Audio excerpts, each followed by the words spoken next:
So I'll start off and I'll just do a little bit of background biology, ecology, life history for some if you're not as familiar with bluefin.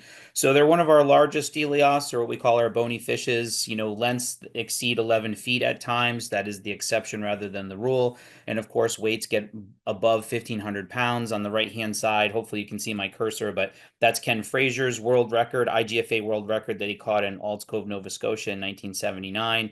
And that fish was just shy of 1,500 pounds. So they can reach these fairly impressive sizes, although the average is certainly a lot smaller than that. There's around 32,000 species of fish in the world. They're the most successful radiation of vertebrates that we have on the planet.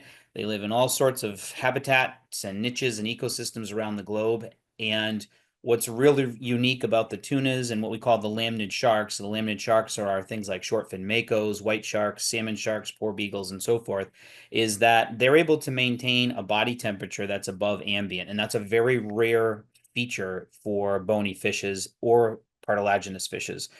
There's only 24 species that can do it. The majority of those are tunas or those lamnid sharks. And the one exception to that rule is the opa.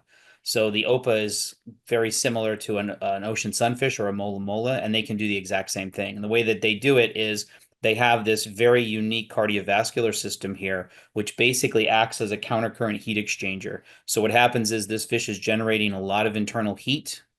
It has a very large, what we call thermal mass, because its muscles are so big and its body is so big.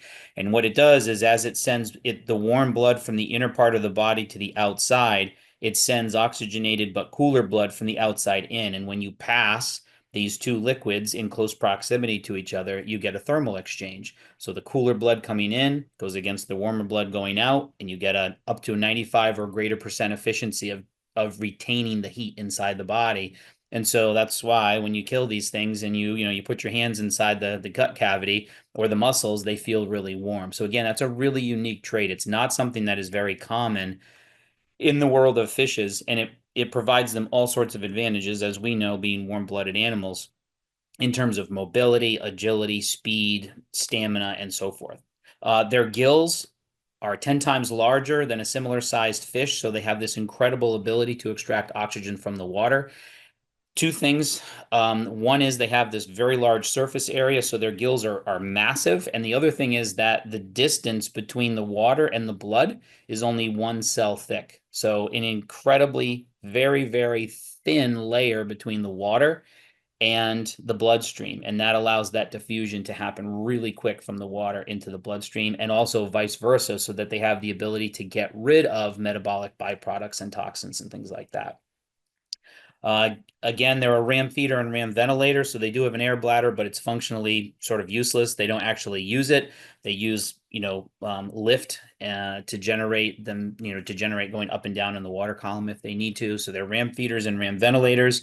They have lost the ability to use what's called the opercular buccal pump. So, if you look at a striped bass and it inhales a mackerel or an eel or a menhaden or something, what it does is it opens its mouth, it flares it, it creates a low pressure system, it sucks that prey in, closes the mouth, flares the gills, and pushes the water out. Tunas don't have that ability. They've lost it. They basically sacrificed it for speed, so their skull is fused.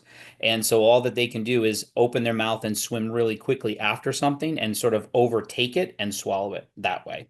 And same thing with ventilation. The way that bluefin regulate their respiration is they use a gape. So they need more oxygen, they'll open that mouth up a little bit wider. They need less, they'll close it.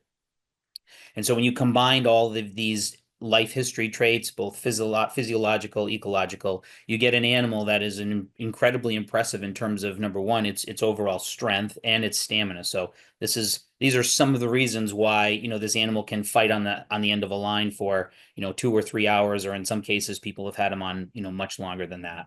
And then the other thing that I would say is that they have this characteristic fast swimming fish tail, and it's actually termed a high aspect ratio tail. And what that means is the tail is very tall in regards to its width.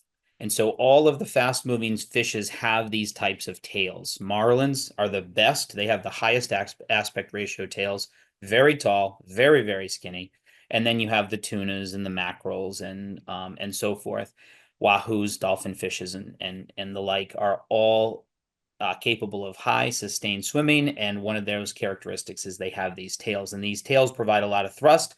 But the big thing is they don't create a lot of drag. And so they make these animals very efficient swimmers over very long periods of time as well. And they never stop swimming. So from the time that the egg hatches to the time that the fish dies, which can be up to 40 years or more, they never stop swimming. So they really don't sleep, at least in the sense that, we think of sleep. They don't rest.